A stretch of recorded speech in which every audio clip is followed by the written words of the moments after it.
통영구시장 한켠 오래된 정류장 벤치 위에 앉아있는 노파가 있었습니다.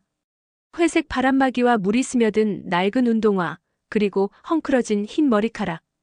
젖은 벤치 등받이에 허리를 기댄 채 그 노파는 조용히 시장 입구를 바라보고 있었습니다. 흐린 하늘 아래 떨어지는 빗줄기가 그녀의 어깨에 조용히 쌓이고 있었습니다. 시장 상인들은 수군거렸습니다. 에이, 또 나왔네. 이 할머니 진짜 매일 저러신다니까. 버스도 안 오는 정류장에서 뭘 그렇게 앉아 계시는 거야? 어떨 땐 혼잣말도 하시던데 좀 무섭지 않아? 사람들은 그녀를 정신 나간 할머니라고 불렀습니다. 누구도 말 걸지 않았고 왜 거기 있는지 물어본 적도 없었습니다. 오후 늦은 시간 택배기사 김세빈은 시장 후문에서 오토바이를 세우고 헬멧을 벗었습니다. 비는 생각보다 거세졌고 방수복 안까지 습기가 스며들었습니다. 지친 얼굴에 머리칼이 이마에 붙어 있었고 손엔 편의점 봉투가 들려 있었습니다. 세빈은 정류장 쪽으로 시선을 돌리다가 그 노파를 다시 보았습니다. 예전에도 몇 번 본 적 있었지만 오늘처럼 비가 오는 날에는 처음이었습니다. 비를 그대로 맞은 채 말없이 앉아있는 그 모습이 이상하게도 마음에 걸렸습니다. 세빈은 조심스럽게 다가가 우산을 펴서 그녀의 머리 위로 가져갔습니다. 비닐봉투 안에서 꺼낸 따뜻한 호박식혜 병 하나를 벤치 옆에 내려놓았습니다. 말없이 손수건으로 그녀의 젖은 손등을 닦아주며 낮은 목소리로 말했습니다. 여기 앉아 계시면 더 추워지세요. 요즘 감기 독하대요. 안 그래도 몸 약하신 분들이 제일 먼저 병 나시거든요. 근처에 비 안 맞는 곳 많으니까 그쪽으로 가보시는 게 좋을 것 같아요. 정수는 아무 말 없이 손만 움찔할 뿐이었습니다. 하지만 그 손끝이 순간 미세하게 떨렸다는 걸 세빈은 느꼈습니다. 그녀는 그 말만 남기고 조용히 일어섰습니다. 우산을 정순의 손에 건네고 자신은 다시 비를 맞으며 오토바이로 돌아갔습니다. 그날 오후 정수는 처음으로 누군가가 건넨 따뜻한 병을 두 손으로 꼭 쥐었습니다. 그리고 우산을 손에 들고 벤치에 그대로 앉아 있었습니다. 그녀는 아직 말이 없었지만 세빈의 말은 조용히 가슴에 남아 있었습니다. 통영구시장은 저녁가 되자 점점 적막해졌습니다. 비는 점점 굵어졌고 바닥은 이미 많이 물이 흐르는 모습이었습니다. 세빈은 빗속을 뚫고 마지막 배송을 마친 뒤 헬멧 안쪽으로 흐르는 습기와 싸우며 오토바이를 몰고 있었습니다. 그때였습니다. 시장 모퉁이 건너편 정류장 벤치 앞 도로에서 낯익은 모습이 보였습니다. 회색 바람막이를 입은 노인이 우산을 쓰고 조심조심 도로를 건너고 있었습니다. 그 순간 세빈은 이상한 위기감을 느꼈습니다. 신호가 바뀌었는데도 정수는 서 있던 그대로 움직이지 않았고 멀리서 차량 한 대가 경적을 울리며 빠르게 다가오고 있었습니다. 멈추세요. 세빈은 헬멧을 벗을 새도 없이 오토바이를 급하게 세웠습니다.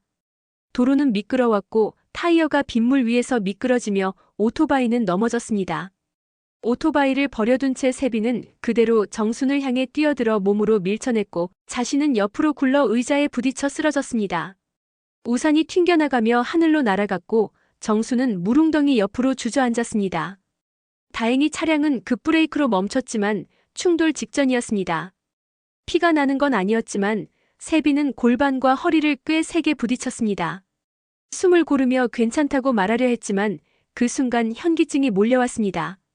병원 침대 위 희미한 형광등 아래에서 눈을 떴을 때 세빈은 팔에 링거가 꽂혀 있고 옆엔 아무도 없는 걸 알아차렸습니다.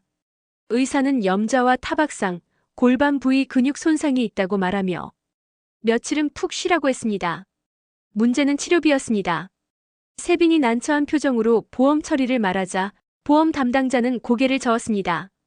중앙선을 넘은 건 본인이라 과실 비율이 100%라고 했습니다. 게다가 오토바이 수리비까지 포함하면 몇백만 원이 넘는 비용이었습니다. 그녀는 입술을 질끈 깨물며 접수 창구로 갔습니다. 진료비부터 계산하고 나가야겠다고 말했지만 창고 직원은 이미 처리가 끝났다고 했습니다. 직원이 말했습니다.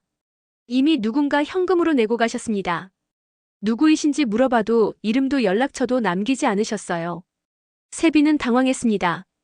그럴 사람이 없다고 했지만 직원은 그저 고개를 갸웃거릴 뿐이었습니다. 그녀는 말없이 병원 밖으로 나왔습니다. 비는 그쳤고 하늘은 잿빛으로 물들어 있었습니다. 생각해보니 정순의 모습도 오토바이도 전부 희미했습니다. 머릿속은 복잡했고 걱정은 여전히 가슴을 짓눌렀습니다. 하지만 한편으론 설명할 수 없는 온기가 남아있었습니다. 진료비를 누가 냈는지 알 수 없었지만 세빈은 병원에서 퇴원한 뒤 며칠간 아무 일도 하지 못했습니다. 몸보다 먼저 무너진 건 마음이었습니다. 오토바이는 크게 망가졌고 병원비는 누군가 대신 냈다지만 수리비와 생활비는 여전히 그녀의 몫이었습니다. 더 큰 문제는 회사였습니다. 사고 처리 서류를 내기 위해 택배사에 전화를 걸었지만 돌아온 대답은 뜻밖이었습니다. 사고 경위가 명확하지 않다는 이유로 계약이 해지된다는 통보였습니다. 보장도 없고 책임도 없다는 그 말에 세빈은 말없이 전화를 끊었습니다. 그녀는 결국 짧은 문장 하나로 일자리를 잃었습니다. 며칠 동안은 아무것도 하지 못한 채 시간을 흘려보냈습니다. 가만히 누워 천장을 바라보다가 조용히 이불을 걷고 나선 건 정류장에서 보았던 노인의 얼굴 때문이었습니다. 그날 자기를 향해 돌아보던 눈동자가 자꾸 떠올랐습니다. 마치 오래전 어딘가에서 자신을 보았던 듯한 시선이었습니다. 세빈은 시장을 돌아다니며 구인 전단지를 뒤졌습니다. 거의 대부분은 단기 알바이거나 숙련자를 찾는 자리였습니다. 그러던 중 한 청과상회 앞에서 직원 구함이라는 작은 종이를 발견했습니다. 가게 이름은 행복청과.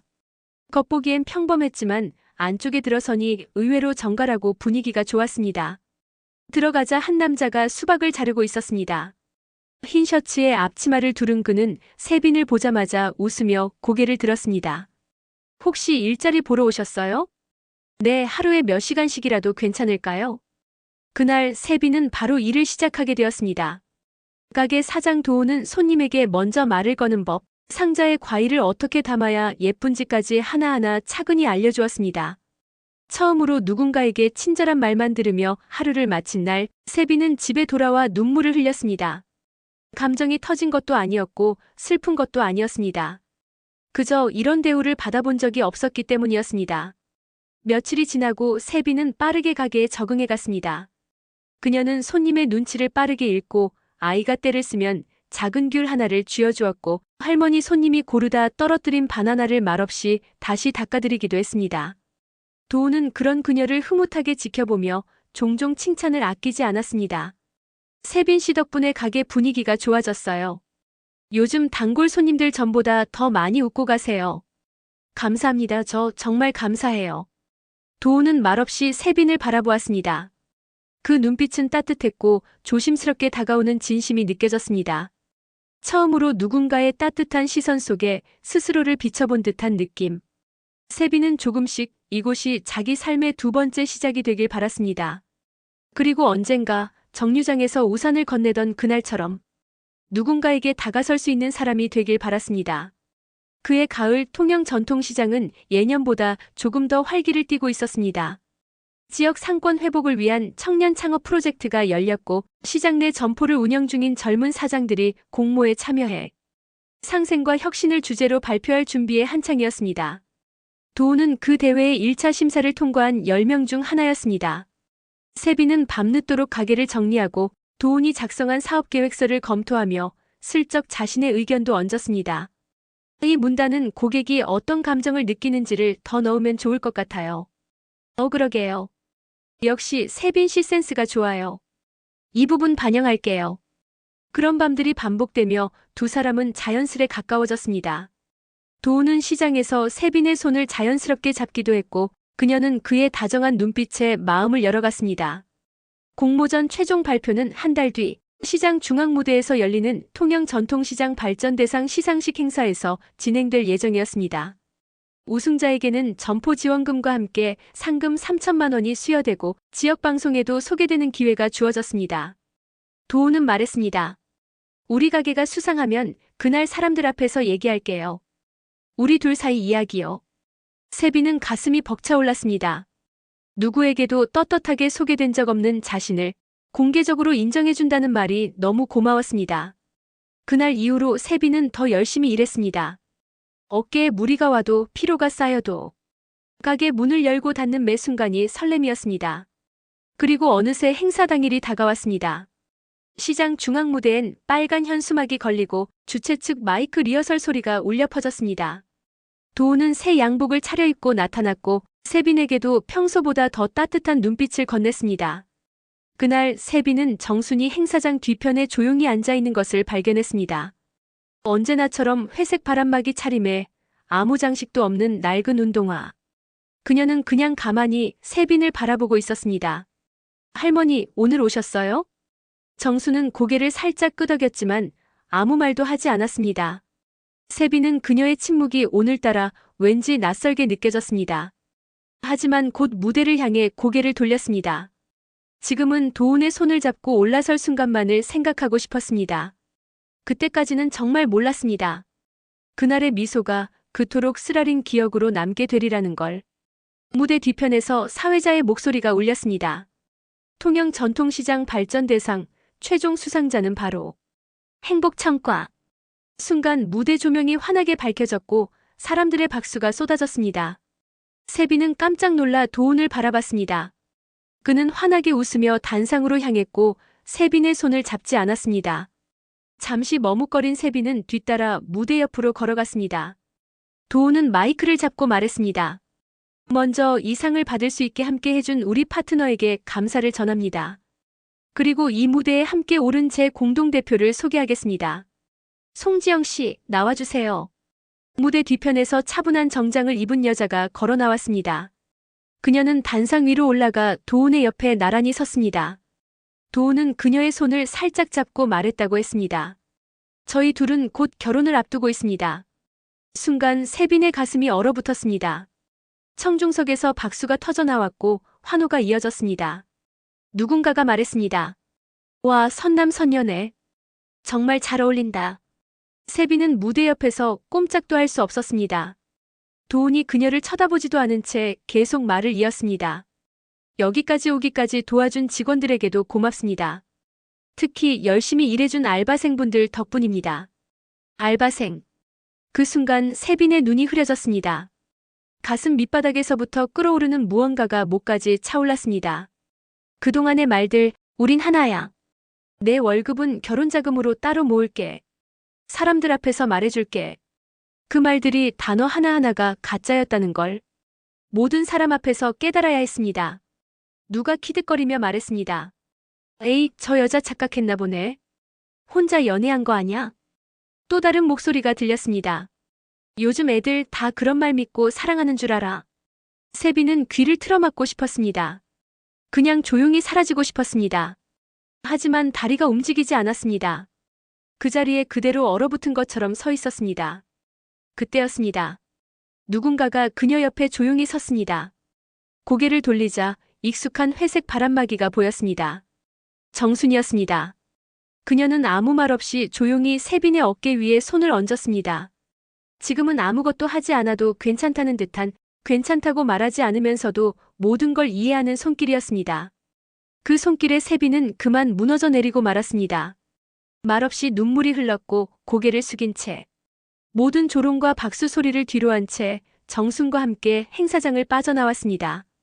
그녀는 그날 이름도 불리지 않았고 무대에도 서지 않았으며 감사 인사 한 줄에도 포함되지 않았습니다. 그녀는 그저 이름 없는 사람으로 남았습니다. 행사장은 여전히 박수와 환호로 떠들썩했습니다. 하지만 세빈은 그 모든 소리를 등진 채 조용히 뒷문을 향해 걷고 있었습니다. 정수는 말없이 세빈의 옆을 지켰습니다. 한 손엔 젖은 우산을 쥐고 다른 손으로는 세빈의 팔을 가만히 붙잡고 있었습니다.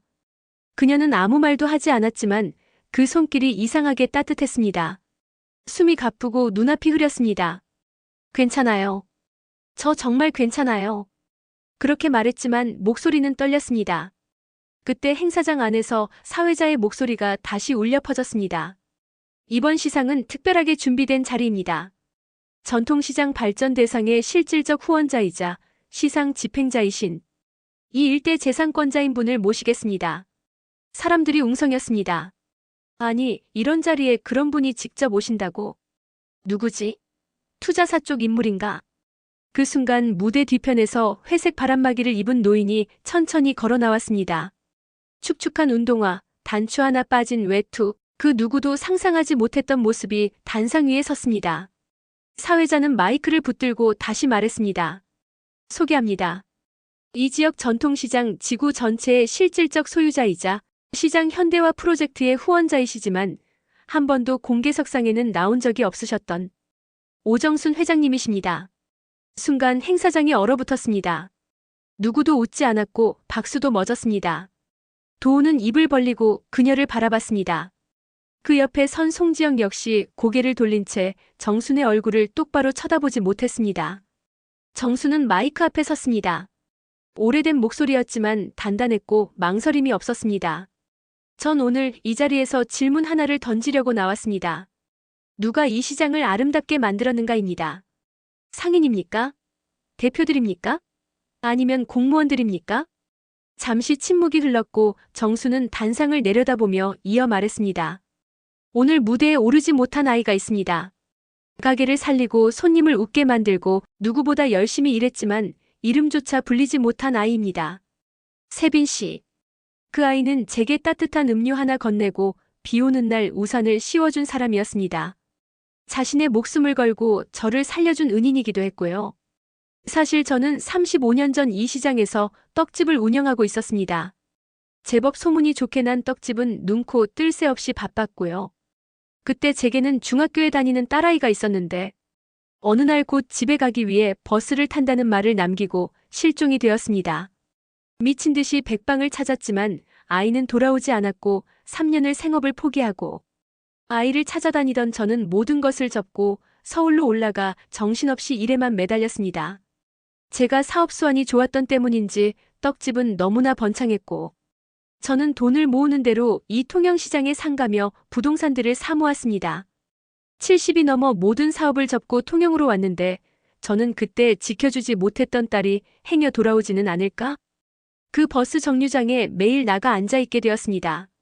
그러다가 택배 일을 하던 세빈 씨를 알게 되고 세빈 씨의 도움으로 목숨을 건지는 일까지 겪었습니다.